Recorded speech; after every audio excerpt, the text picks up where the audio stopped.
Hey guys, it's Britt, and I have a book haul. It's pretty large. I don't know how long this is going to take, but this isn't even all the books that I will be that I will be sharing with you guys this month. I have 2 subscription boxes on the way, and I might do an ebook haul later on sometime. But anyway, these are in no particular order. We're just gonna go through them one by one. Most of these are from Bookoutlet, and there are 2 that are not from Bookoutlet. But anyway, let's get going with this because it's really big. Okay, so this is Mistress of the Revolution by Catherine Dolores, and it is. Let me just read you the back because that's easiest. In the court of Versailles, in the gilded salons of Paris, the members of the nobility enjoy lives of opulence and decadence. But in the streets, poverty and famine reign, and turbulence grows.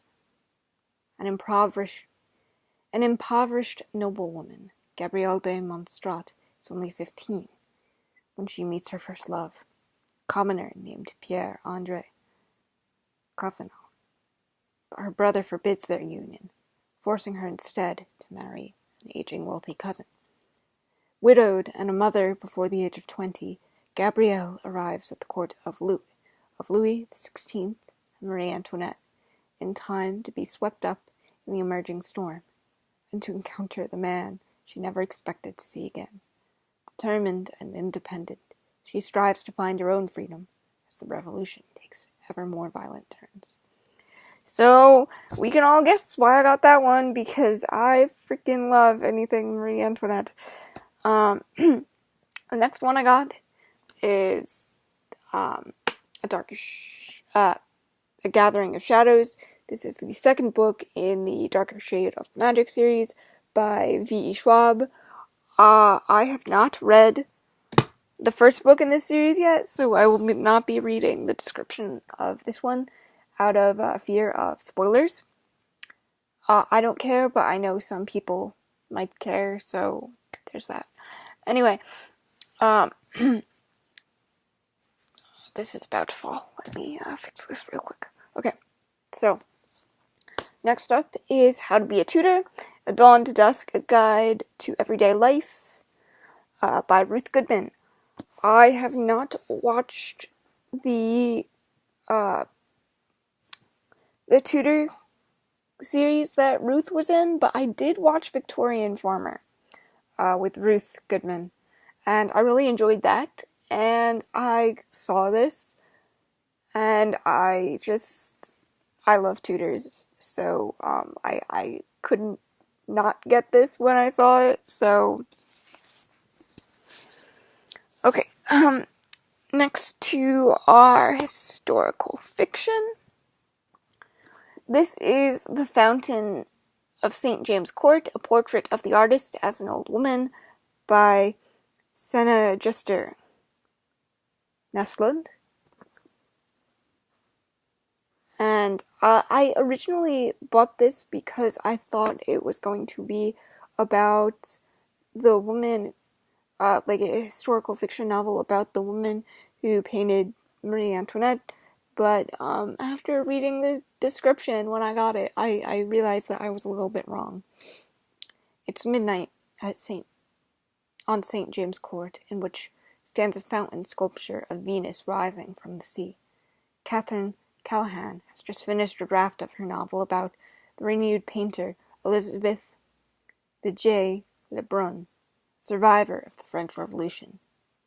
I probably just butchered that name, and I apologize because I forgot to look it up before filming this video. Oops.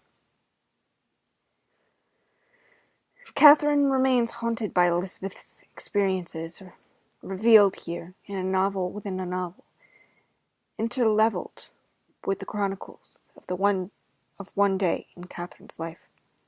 Despite being separated by time, place, and culture, Catherine and Elizabeth possesses similar gifts and burdens, and before another midnight arrives, Catherine will confront personal danger as frightening as that which Elizabeth faced during the Reign of Terror. Each woman will be called upon and tested. Each will, like Venus, rise triumphantly above the expectations of her world. So, while it isn't exactly what I was hoping it was going to be, that's still exciting. So, the next one is another historical fiction. This is The Other Boleyn Girl by Philippa Gregory. I have already read this, but I did not own a copy of it. I did not want to pay full price for it either, so when I saw it on Bookoutlet for relatively cheap, I decided to grab it. And I liked it, and if you want to know more about this book, Steve Donahue is always singing its praises. Okay, did I already show you guys Mistress of the Revolution? I forget. Yes, I did. Okay, so next up is Tamora Pierce, Song of the Lioness, Alana, The First Adventure. This is about a girl who has a twin who switches places with her twin, and because, let me just read you guys the description. Okay. This is the first in the series, by the way. In a time when girls are forbidden to be warriors, Alana of Trebond wants nothing more than to be a knight of the realm of Tortal. So she finds a way to switch places with her brother, Tom. Disguised as a boy, Alana begins her training as a page at the palace of King Roland. But she discovers the road to knighthood is not an easy one. Alana must master weapons, combat, and magic, as well as polite behavior, her temper, and even her own heart. So, Sam from Sam's Nonsense always recommends this, so I thought, give it a shot. There's a horse on the cover, so it can't be too bad, right? Who doesn't love horses? Next up is The Lace Maker and the Princess by Kimberly Burbaker Bradley. This is really short, and the description is also really cute, and why I bought it. Isabel is a lace maker in the town of Versailles. As she is delivering lace to the palace one day, she is almost trampled by a crowd of courtiers, only to be rescued by Marie Antoinette, the queen. Suddenly, Isabel is transformed from a commoner to a companion of the queen's daughter, complete with a new name, wardrobe, and lavish lifestyle. Isabel is living a fairy tale life, but soon she hears whispers of starvation and revolution. Can these terrible rumors about the royal family be true? Which side is Isabel on? Inspired by actual events, Kimberly Rawbaker Bradley's novel is a vivid picture of life behind the gilded walls of Versailles, and a wonderful story of friendship that blossomed during the chaos of the French Revolution. So, this will probably break my heart if it's written well. You guys know how I feel about the French Revolution. I think it was an absolute mess. I think that the royal family died for absolutely no reason. They were by no means perfect, but I think while a lot of people were frustrated because they were starving, I don't think that the solution was decapitating their leaders. I don't know. Anyway. Next up is another fiction novel. Swan on the Gondola by Timothy... I can't speak today, guys. The Swan, Gondola, by Timothy Shafford. So that's this one.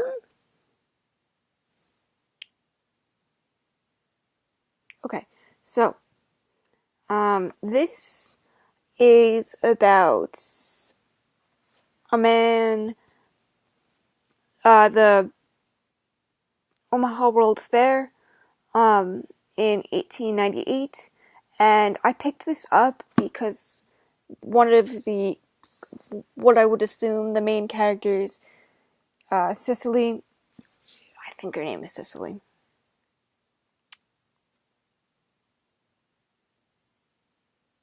Yeah, Cicely is playing Marie Antoinette, and so obviously that intrigued me. If you guys don't know by now, I really like Marie Antoinette. So, yeah, there's that. Okay, I've got a few books here by Carly Erickson, and there was something really gross on the side right there. There's also, yeah, there's something gross on the side of this book. Let's just hold it like this. This is The Spanish Queen, a novel of Henry VIII and Catherine of Aragon. I'm not sure.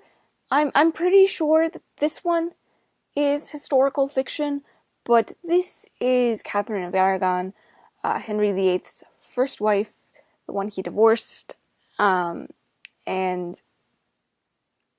I really liked Carly Erickson's works on Henry and his daughter Mary, thanks to Steve for sending me those, so I decided to pick up this one.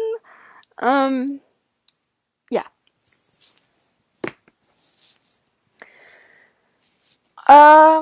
And before I hold up the next two, I asked Steve on Twitter, hey, Steve, do you recommend that, the things that she has written on Josephine, who is the wife of, Napoleon Bonaparte, or one of his wives? I'm not sure. I'm not well versed in Napoleon, so I asked Steve, and he said her heart is in Tutor England, and so I decided to be a rebel and go against Steve's advice. Just for a brief moment, because you guys know I like to formulate my own opinions. These weren't available at my library, so I thought, they're a couple dollars each, so it's no big deal. So this is Josephine, The Life of an Empress by Carly Erickson, and I'm assuming that this is, let's see, in 1804, when Josephine Bonaparte, now before her husband Napoleon, to receive the imperial diadem, few in the vast crowd of onlookers were aware of the dark secret hidden behind the imperial facade. To her subjects, she appeared to be the most favored woman in France, alluring, wealthy, and with the devoted love of a remarkable husband who was the conqueror of Europe. In actuality, Josephine's life was far darker, for her celebrated allure was fading, her wealth was compromised by massive debt, and her marriage was corroded by infidelity and abuse. Josephine's life story was turbulent as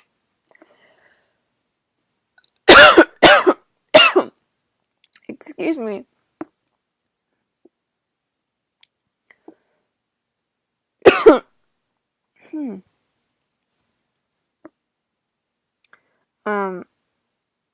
Josephine's life was as turbulent as the age, an era of revolution and social upheaval, of the guillotine, and of the frenzied hedonism, with a telling physiological depth and compelling literary grace Carly Erickson brings complex, charming, ever-resilient Josephine to life in this memorable portrait, one that carries the reader along every twist and turn of the Empress's often thorny path. From the sensual richness of her childhood to the tropics, childhood in the tropics to her final lonely days at Malmaison. This is the first biography I've ever read on Josephine, so I have to take that. I'm not well versed, but I picked this one up. So when I go to read the historical fiction novel, hopefully I can pick up on what is fact and what is fiction. This is The Secret Life of Josephine, Napoleon's Bird of Paradise, also by Carly Erickson. So we will see. We will test. We will test fate. With this one. I went against Steve's recommendations here, but we'll see. We'll see. Okay. There are 3 more books. Yeah, 3 more. Okay. So this is Marie Therese, The Fate of Marie Antoinette's Daughter by Susan Nagel. Yeah. In December of 1795, at midnight, excuse me, I'm gonna cough again. My dad's sick, so hopefully that means I am not getting sick. Hopefully. Knock on wood. But this coughing doesn't bode well for me. In December of 1795, at midnight, on her 17th birthday, Marie Therese, the only surviving child of Marie Antoinette and Louis XVI, fled Paris, his notorious Temple prison, kept in solitary confinement after her parents' brutal execution. She was unaware of her family's fate. Marie Therese emerged in an uncertain future, an orphan, exile, and focus of political plots and marriage schemes by the crowned heads of Europe. Rumors spread that the traumatized princess had switched places with an illegitimate half-sister to live out her days as the mysterious Dark Countess. You guys, I don't buy into that theory, but let's read on. Leaving the imposter to play her role on the political stage. Now, 200 years later, using handwriting samples, DNA testing, and the catch of Bourbon family letters, Nagel finally solves the mystery, creating the definitive biography out of a remarkable woman who both defined and shaped an era.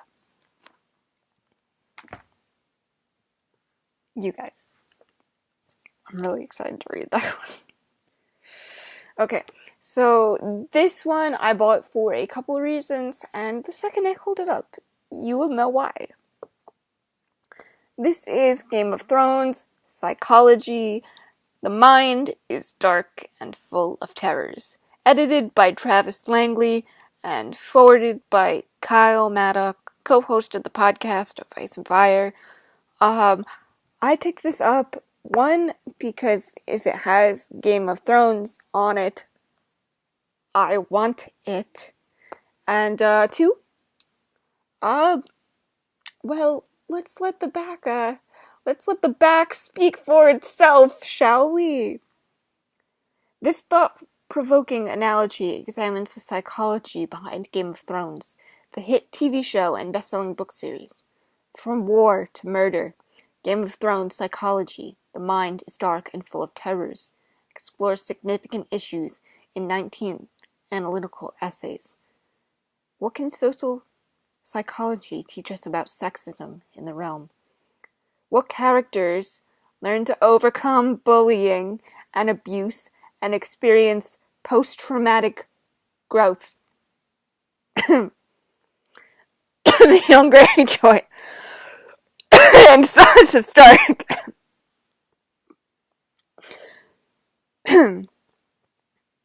Now I really have to cough. Karma's a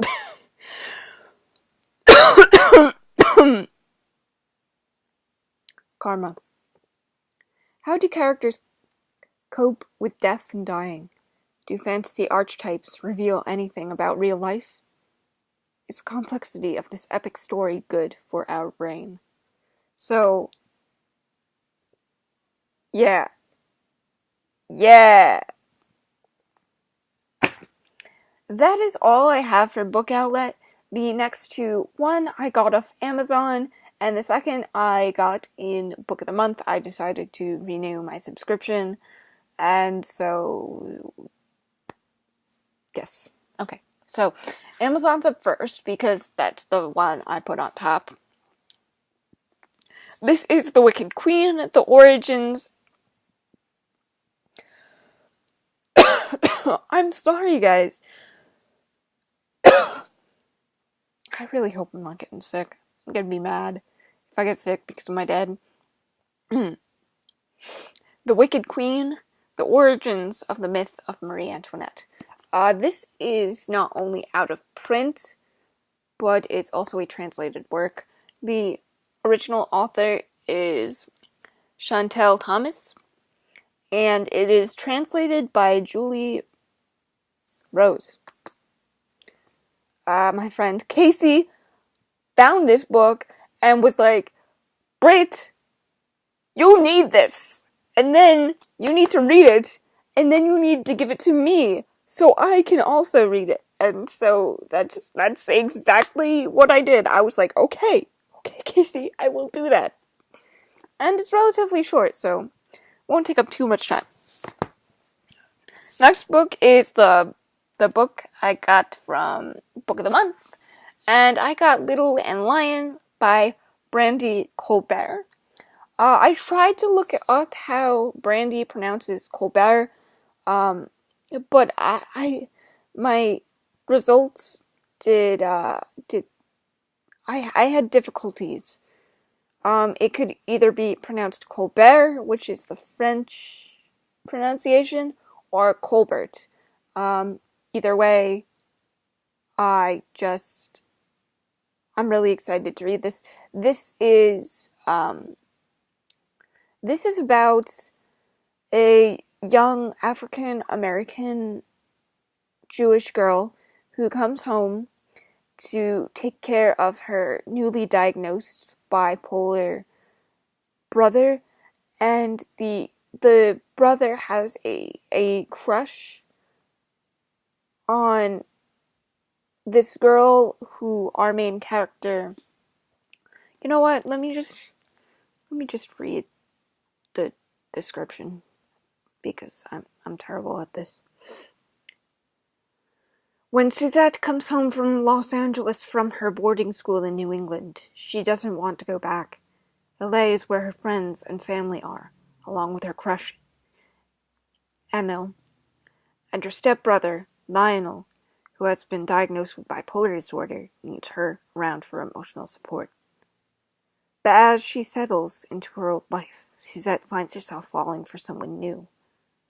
The same girl her brother is in love with, and the same girl who seems to be detrimental to Lion's mental health. When Lionel's disorder spirals out of control, Suzette is forced to confront her past, mistakes, and find a way to save her brother from himself. But will he ever trust Suzette enough to let her help him? Brandy Colbert's stunning novel on love, loss, and redemption explores identity with vivid cast of characters and elegant language that will have readers craving more.